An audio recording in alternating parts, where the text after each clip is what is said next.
Hi, I'm Zibby Owens, and you're listening to the award-winning podcast, Moms Don't Have Time to Read Books. If you like this podcast, you will love my new anthology called Moms Don't Have Time to Have Kids. Check it out, and you'll hear from 49 authors about all sorts of things moms don't have time to do. All the authors have been on this podcast.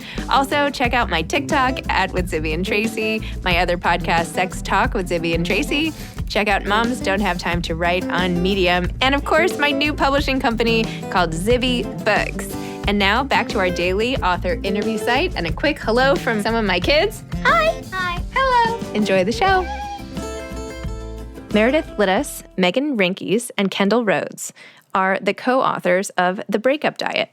Meredith is a former executive who started a new career as a multi-hyphenate writer, director, and creative producer. She got her start at Innovative Artists Agency and eventually found her way to Das Films, becoming the head of development overseeing their feature film slate.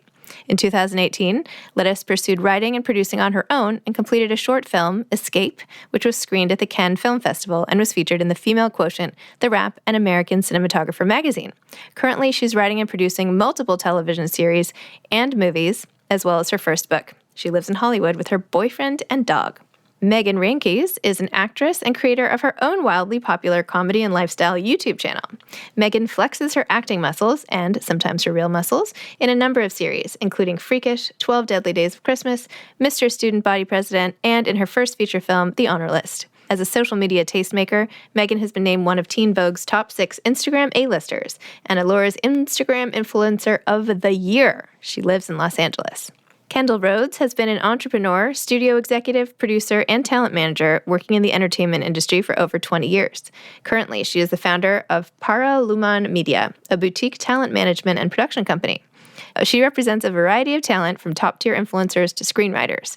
Previously, Rhodes was a talent manager and co-head of digital at Untitled Entertainment. Before Untitled, Rhodes served as senior vice president of digital at Relativity Media Studios, where she was responsible for growing and expanding digital programming, social media strategies, branded videos for Relativity's feature films, development of intellectual property, and growing Relativity Media's digital properties. From 2004 to 2009, Rhodes ran Cherry Road Films. She secured a lucrative first-look deal at Warner Brothers and produced a number of feature films, including Southland Tales with Dwayne Johnson and Justin Timberlake, The Hunting Party with Richard Gere and Terrence Howard, Eulogy with Ray Romano and Zooey Deschanel. She has an MFA in film from Columbia University and her BA from UNC Chapel Hill. She resides in Los Angeles with her family. Welcome, ladies, to Moms Don't Have Time to Read Books. I am joined today by Meredith Littas, Meghan Rienks, I'm probably mispronouncing everything, and Kendall Rhodes. You can now repronounce your names and tell everybody who you are and why we're all on the Zoom together to talk about the breakup diet and Fictionz. So who wants to go first? Sure, I'll go first. I'm Meredith Littas. I'm a creator. I'm a writer and director on Fictionz. I love it. I wrote the Breakup Diet, Yellow Wallpaper, and a few others. And I'm a screenwriter. I'm in the middle of writing a couple memoirs, and I'm just super excited to be here. So thank you for having us. You're in the middle of writing a couple memoirs. You don't hear that all the time. Yeah, a series of them. The Breakup Diet initially started, I wanted it to be a memoir, and then it turned into the audio series. And then I wrote a proposal for a different memoir. They're both comedy, but the other one has a little more traumedy, so trauma and comedy in it. I love that term. I've never heard of that. That's my entire brand. That's literally my entire brand. Well, let's loop back at the end, Meredith, because I have a publishing company now too called Zibby Books, and we publish fiction and memoir. And anyway, if you want to talk about it, Sure. Love to hear more about your memoirs and all of that. Okay. Always pitching here for my other businesses. Okay. Who's next? Jump in. Meghan, do you want to go next? Sure, I'll go next. Yeah. My name's Meghan Rienks. I am a content creator, actress. I host 2 podcasts. I wrote a book. I don't even know really what else I do. Apparently, traumedy is my sense of humor, which now I understand. Thank you for the term. But yeah, so I got to play Rose in the Breakup Diet, which I really loved. By the way, Meghan, I was like, your name sounded so familiar, and I obviously knew of your work, and I was like, but something. Anyway, I went through my emails, and I had been pitched your memoir, and I had said, yes, I want to do it, and then I said, let's meet up in LA. I'm there all the time because we have a place out there, and we're there all the time, and they said, sure, and then the pandemic hit. So yeah. We should pick that up. Yeah, press was definitely a very odd thing. I think I did like 9 podcasts in a row that I was like, well, now I don't have to like leave my house. Like this is like nice for social anxiety, but it was wild. Wow, amazing. Okay, Kendall. Hi, I'm Kendall Rhodes, and I am a talent manager. And I also helped co-create Fictionz, the app. And that's it, really. That's I don't really know. I really like Meredith and Meghan. You're also a mom. You have dogs. I am a mother, and I do. You like books? Yeah, I'm obsessed with your background, Zibby. Thank you. It's like I'm kind of like entranced by. I kind of want a close up of all how you did that. That's so cool. Yeah, it goes all the way around the room. Oh my God, it goes. Yeah. Yeah. I need like an Architectural Digest home tour of like a library. Like that's beautiful. Thank you. Like that is beautiful. stunning. Thank you. And look at mine. I mean, it's like a hack job behind me. No, stop it. It's like, what? Like a plant and some books. I got to do better. But anyway, so yes, I'm a mom. I have a 13-year-old daughter, and I have 2 dogs. And that's it, really. I have 2 14-year-olds. I have 14-year-old twins, by the way, a boy and a girl. Ooh. And I have a 7 and an 8-year-old. So lucky. yeah. And a lab who is sleeping over there. But anyway, that's my story. Wait, can we start by talking about Fictionz, the app, which is such a cool idea? And just tell me about how you started it. And especially coming from a place of talent management. Like, where did this come from? How did you launch it? Where do you see it going? I'm totally into it. Okay, so it goes way back. I mean, Meghan and I had talked about kind of doing like female forward podcasts a long time ago. And we had this whole idea. Do you remember her pod? Mm-hmm. So it kind of and it started with that. But I think the idea wasn't like fully formed yet in terms of like what kind of content would we want to do, because there's so many podcasts right now, and there's, every personality has a podcast, and every YouTuber now has a podcast. And, so it kind of became like, well, wait, how can I have a community that's a little separate from that? Like not just like a one-off. And then I heard some narrative podcasts, and I was like, oh my God, I love this medium, because it's more in my realm of like making TV or making movies or narratives and stories. And one of the things that my background in film was always optioning books and turning them into movies. And that was kind of like my sweet spot, which I really liked, because I liked working with the authors. And so I was like, there's so many great short stories that don't get developed, that kind of get overlooked by all these great authors. So that's where I kind of started. And I approached a bunch of authors, and it was like a really great, they were like, oh, cool. It's like a teleplay. I mean, I've had a hard time trying to explain what it is we're doing, but we changed it a lot. Like we'll say audio narratives, or we'll say, narrative podcasts. Like it's kind of, but basically it's like a teleplay, I guess, with actors dramatizing, stories. And then we do it like in short serialized way, because of my time as a mom, and I feel like other people can relate, but like I don't always have 2 hours to sit down and listen to like a book or a 2-hour podcast. Like I just don't even, I'm always, so like 20 minutes here or 15 minutes here, it's more fun for me, because I can kind of continue it in my head and then check in back later. And so we're playing with the different formats and the links, but that's kind of where it is. And so it's like based on books, novels, and some original ideas if they're really good, like Meredith's. And, which hers was basically a pilot that we adapted. So it was already an IP, but that's kind of where our sweet spot is. And then also it's female authors and women's stories, like all women. And that's also really important to me, because I find like, like a lot of the number one books, or a lot of the things that are like, that dominate Hollywood, are white male driven content. Like it's like just the way it is. So it is hard to find that kind of content. It's getting better, but it's not really great still. So the idea of bringing more, I mean, women, we aren't just like the sidekick, right? And so even though like James Patterson's like the number one author, there's so many great authors that maybe don't get that publicity that he gets, and their stories are just so good and imaginative. So I'm trying to like put more light onto that area. So great. What are some of the books and authors you worked with in the past to option that you're really excited about? Yeah. Well, I'm really excited about working with Lori Storles. Do you know her? She wrote Blue is for Nightmares and Jane Anonymous and Bleed. And we're doing Bleed first. I saw that. Yeah, that is and really. Meghan is one of the stars in Bleed too. She plays Merle, which is a really cool character. And so that I really like that. Also, do you know Cidina da Silva? She's a big Brazilian writer. She's written like 20 books. She's amazing. And we did 3 of her short stories. Her short stories are really beautiful because they're like fables. So that was really fun. Do you know The Rock Eaters? Now I'm just sounding like, a moron. I mean, I do know of a lot of books, but I'm just not knowing of these. I'm sorry. Okay, well, The Rock Eaters, we optioned a short story called Yaza from The Rock Eaters.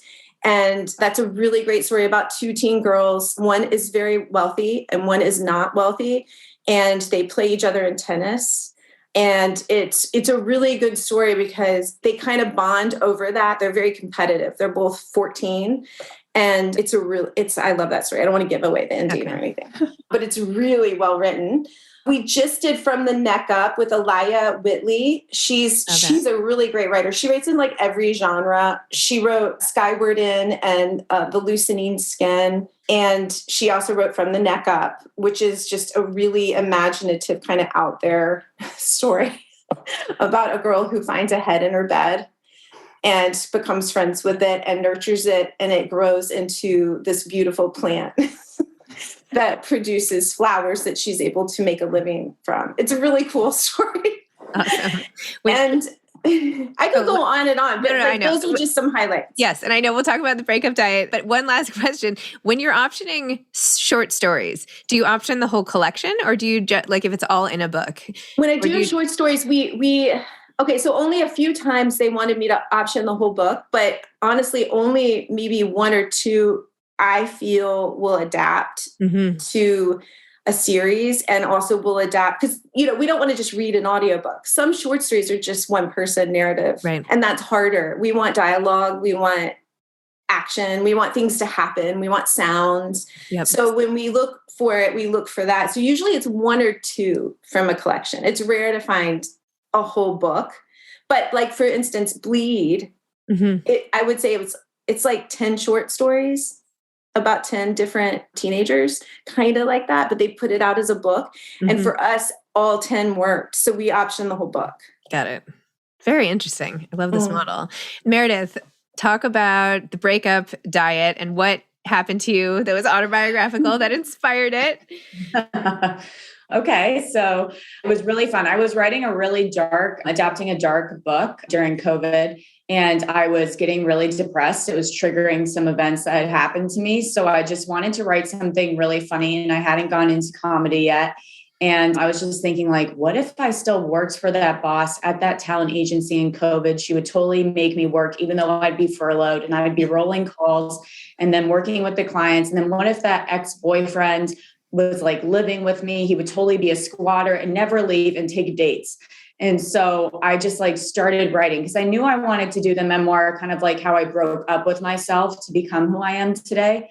But then I was like, well, I really want to use these stories that happened. So I just started writing the pilot and it kind of just like flew out of me. And so I like the character, which Meghan did such a great job of playing. It's really me, and it happens to be Meghan, apparently. So we're the same person. But, I love that. I used to be a bad feminist. I would be like, I'm a feminist. And then I would not be. And it was just like making fun of myself. And, I was always Miranda Hobbs, and I'm a Sex and the City fanatic. But every time I took a quiz, I would like pray for Carrie and I would be Miranda. And it's like every time I get that character, even when my group of friends are like, who are we? I'm Miranda for Halloween. So I just kind of went with that. And all of it is pretty true, except for placing it in COVID. It was really fun to revisit. I love it's always great to see a chapter called like, am I Miranda Hobbs, or just having Miranda Hobbs as a reference point. You know, you're already like in conversation with the person writing it, right? Yes, exactly.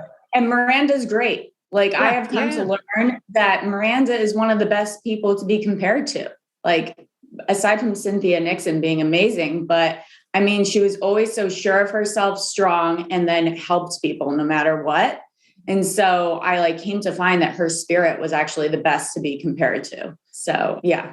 Meghan and Kendall, which Sex and the City person are you? I am a Leo, so I'm like a little bit obsessed with myself. So in that way, I guess I'm kind of like Carrie, but like that's a very embarrassing thing to admit. Like growing up is realizing you want to be Miranda, not Carrie. But I would say that like I am probably in my friend groups, I am like most definitely the Samantha. Like I am the one who like says things and my friends are like, oh my God, stop. This is so embarrassing. I'm like, what do you mean? Like I'm very much that, I think. Wait, who's the other one? You are, I can tell you who you are. Yeah, who's that one? You are Charlotte. Yeah, without a doubt. Like, I got Charlotte. Oh, like it is very that. Like I got Charlotte on Facebook once. I took a test. Without a doubt, Charlotte.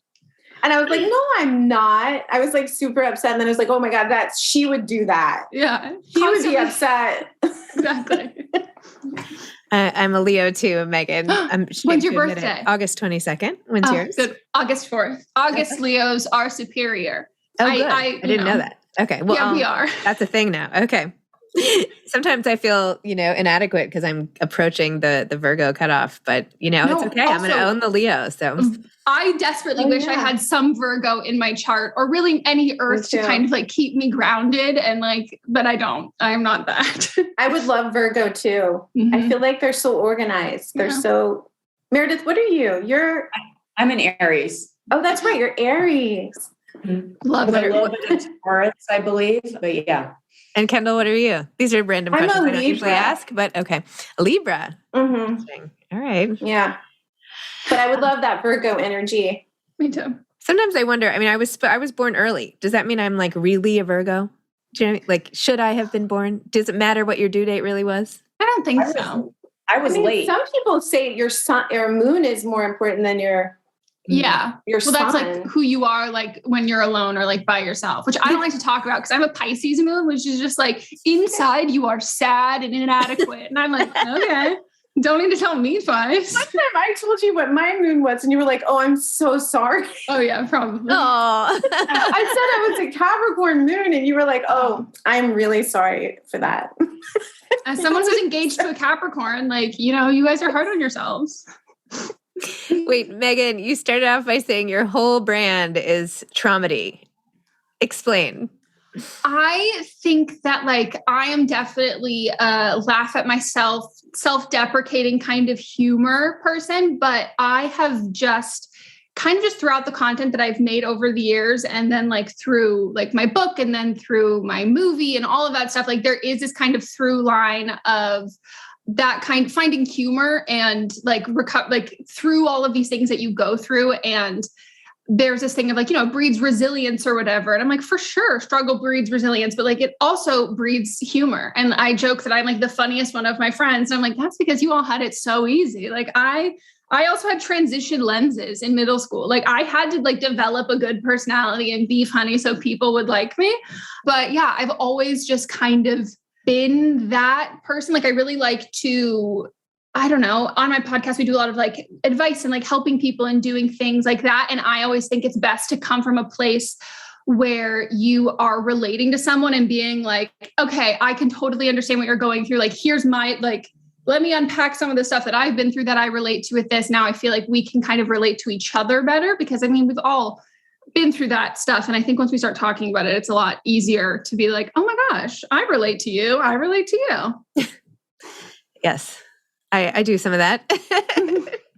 I know I saw your podcast, Don't Blame Me. It's like so super popular. And I do a podcast with a British sex expert named Tracy Cox. It's called Sex Talk with Zibby and Tracy. And we answer these anonymously sourced sex questions. And if she answers and I kind of blush and ask them from the pile. Anyway, it reminded me of your show and this like instinct to try to help and whatever. But yours, of course, is like amazing. So whatever. That sounds fun. Yeah, so check it out. Okay, back to Fictionz and the breakup diet. So, Meghan, what was it like embodying a character and knowing it would just be audio? Like, how did it feel to prep for this role? How did you like get into it?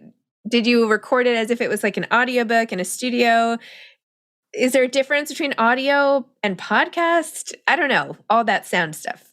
Honestly, I think there is a pretty distinct difference between, like, I recorded my own audiobook. Like, there is a difference between recording an audiobook, recording a podcast, and doing like a narrative podcast, because you are acting. And like, I very much related to the character when I read it immediately. I was like, if anybody else does this, I will be so upset. Like, this is like me. Like, I have to do this. Like, Meredith and I have such a similar like voice, and like the internal monologue of the character, I was like, oh, this is like in my head. Like, I completely understand that.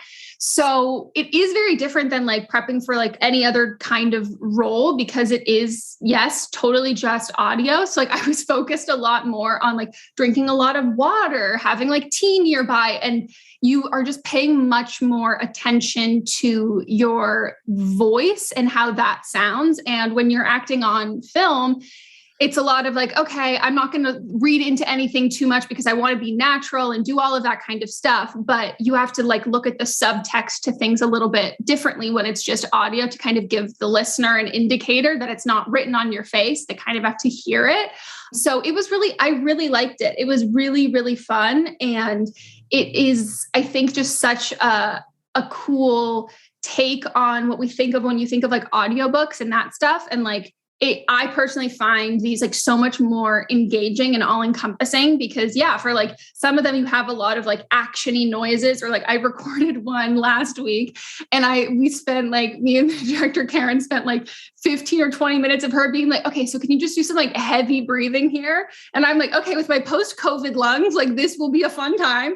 And we're doing all of this other stuff. And like, I'm so excited to see how it's like interwoven into that, which you don't usually hear in audiobooks. And you also don't really get to necessarily be a part of that process as an actor for like film and television. Like you'll do ADR and you'll come in and like be like, now make efforts because you're fighting a zombie. And you're like, okay. And you're in a sound booth.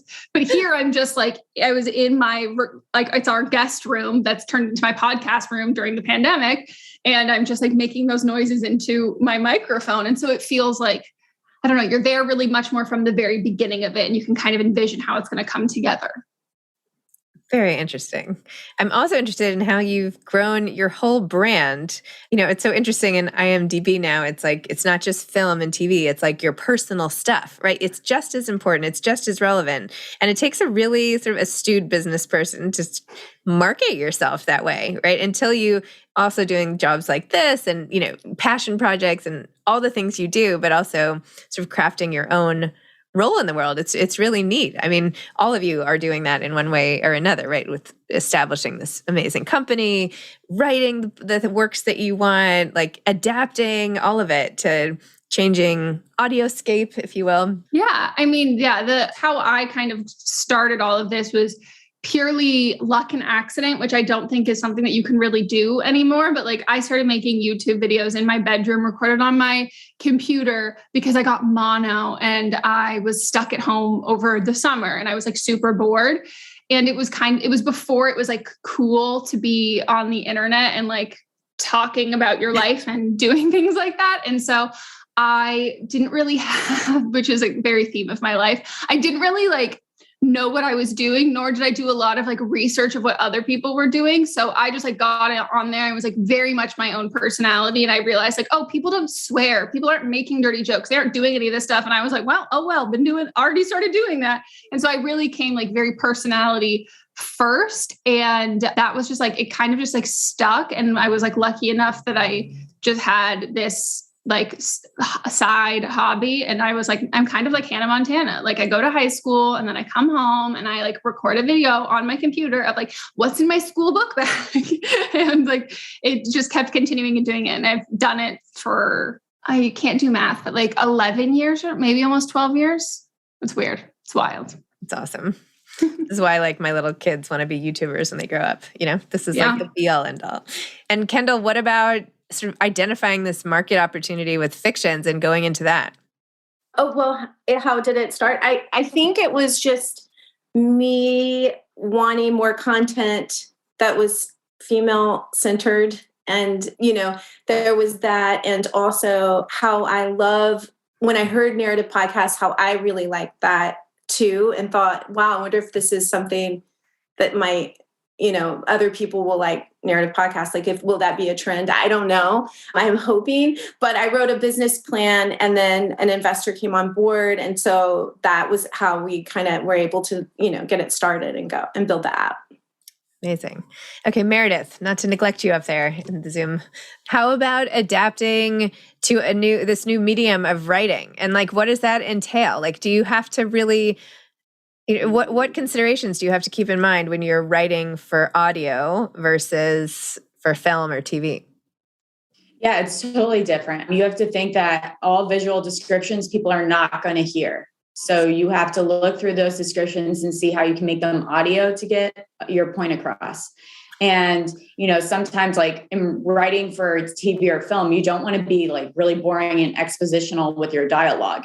And I felt the same way. That was the hardest part for me because I do not do that in my screenwriting. And I did not want to do that in the audio series. So it's like coming up with a different, unique way with that sound and dialogue to convey this is what's happening. And then the listener doesn't get confused. Because like, for example, something that Meghan does on the audio series is she has like a drug trip. Like, how do and she was so awesome at it. So it's like direct, and I directed that one too, but it's like, how do you get someone to sound like they're on a trip so that people listening hear that, you know, because in a film you would have like psychedelic certain camera movements and things. And it was like, you know, matching the music to what Meghan was doing, which made it perfect. What do you think it is about audio? Like, why is this so popular right now? Why podcasts? Why audio? Why have we turned to this, do you think? Why is it such a big deal? I think it's easy. You listen to it, you can get immersed into the world. You don't, like Kendall said, you don't have to sit down and read a book for hours. You don't have to sit down and watch a movie. You can consume, like, I think Breakup Diet, and correct me if I'm wrong, is like 35 minutes all together. So like everyone has little bits of time where they can listen to something. And I think that it's been proven to be strong, especially in the entertainment industry, because Homecoming was an audio series before, and there are so many other examples. And now a lot of celebrities are turning to doing podcasts. And I think one celebrity recently said to my fiance, like the audio series is now the pilot. And that's how things are getting made because consumers want that. It was great. Each chapter is only about 5 minutes. I'm like, well, this is totally doable, you know. I think also the intimacy of podcasts and even narrative podcasts, because there's something about like, so for instance, like there's certain movies, like a Paul Greengrass movie, for instance, where he shoots everything with the camera and it's like you're in his head or you're in that person's head, right? And it's like a first person narrative. So when you're listening to a podcast, it's the same kind of experience because it's in your head. It's through your ears in your head. There's no visual stimulation. You're actually immediately there. And I think there's some connection in the brain and I think that's why a lot of celebrities are making podcasts, because they're trying to connect with their audiences and their fans and whatever, and build that relationship. And it's more of an intimate relationship than just a post like, hey, you know? So I think that there's that, but I think it's the same with storytelling. Like there's something about like sitting around the campfire, telling stories, you know, that people still do and still have like visceral reactions to, that's not just sitting back and watching on a movie screen. There's something more immersive about it. So I think there's something cool there, but I don't know. I've never like done a study, but it would be fun to do like a. I know, mind you, I'm like asking you this on a podcast, which is ridiculous. But anyway, I mean, obviously, I think about audio a lot, and why do I listen? Why do I record? Why this is my whole life now? Is all these podcasts? I don't know. Anyway, I find it endlessly fascinating. But it's really interesting because Zoom became such a thing during COVID. Before, we would all just do conference calls. Nobody wanted to do Zoom. It was like, no, I'm not doing Zoom. I'll do a conference call. Now you kind of it's the opposite. It's like, what do you mean you're not doing Zoom? We're going to do a conference call. It's offensive. And it's like, yeah, it's offensive. But I think people can get drained from that visual stimulation, right? And they just want to go back to talking. Right. If it's just going to be an intellectual banter or whatever, maybe phone's easier because you don't have all the distraction of the Zoom and the visual. And it could be something like that with podcasts too. It's just like, you can just tune in. You don't have to deal with all the, watching the actor and this and understanding, that's a whole different experience. Okay. But it's a good one too. I like that too. Last question for you guys. After a breakup or a really bad day, what is the diet that you would like to be on, like nonstop? Like, what foods are your go-to foods for your own sort of breakup diet? Breaking up, if you're having a bad day, like not if you're having a terrible day, what do you like to eat? Oh, mac and cheese. Mac and cheese. Yeah, I always say I feel better after having a little bit of mac and cheese. Or that's like I always feel better. It's a good one. I would probably say Mexican food. That's like my go-to. Like it's my go-to on my birthday, but it's also my go-to if something good happens, something bad happens. Like there's like one specific, I'm not going to blow up. I mean, actually, whatever. If anyone's in LA, Gloria's in Culver City, fantastic. Specifically, I used to live right down the street. And so Gloria specifically knows me. And so we go once a week and we get pickup and they like know our order. And so there's something really comforting about like that aspect of it too. But even if I'm not in LA, like Mexican food is like the comfort. Mexican food's my favorite food, I think too. Like if I go out, that's what I like to do. Mm-hmm. I agree. Mexican food's my favorite too. If I'm going we're so LA. So for my birthday, we're so basic, all of us. My God. It's true. In LA, we get the best Mexican food. It's really good here. We do. I went to Salt Lake City for a project and they took me to, I'm obsessed with diners, drive-ins and dives. And they took, yes, Megan, they took me to a Mexican restaurant that he went to. And I was like, what is this? It's because we have such good Mexican food that this is probably really great in Salt Lake City, and no shade to the place. But I was like, everyone needs to come to California because it's the best.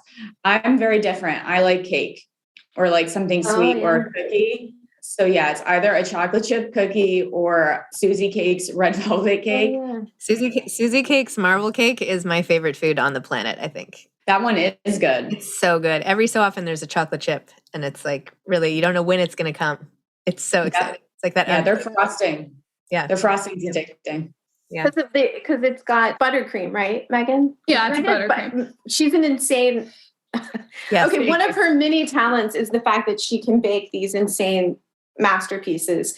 And she taught me about buttercream. I didn't even know that. There's lots of different kinds. Yeah, the rumor with Susie Cakes is they put buttercream in their like batter too. And like that's why it's like so moist. But like there's like a secret thing. Like it is like within the baking community. There's like everyone knows like Susie Cakes has a thing. Like they have like it's like SpongeBob and the Krabby Patty. Like there is like the secret recipe for it. Yes, but the speculation is that there is like literal buttercream in the cakes.